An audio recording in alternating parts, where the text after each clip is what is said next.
Hi everyone, I am Anirudha. In this video, we will understand what is JVM is. JVM stands for Java Virtual Machine.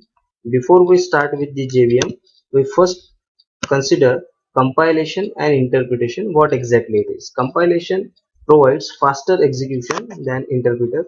It has a platform dependent. Whereas interpretation provides slow execution, it has a platform independent. JVM is combination of both. How that is possible? Let's see. If I write source code in a Java compiler will convert that source code into Java bytecode. But in case of C and C++, compiler converts the code into machine language. We called it machine code.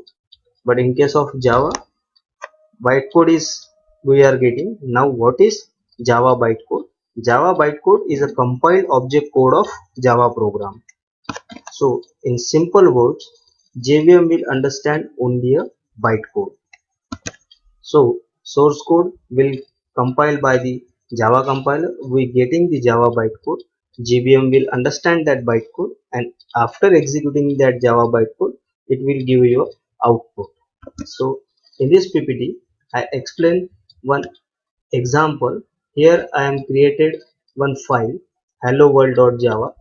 After compilation, we got new file.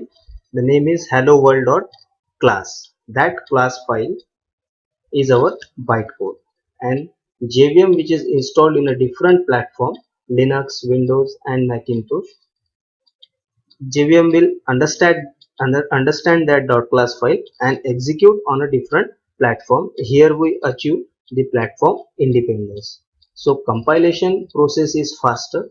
That's why we called as a Java is faster. Here interpretation will provide you a platform independence. I hope you have understood everything till now.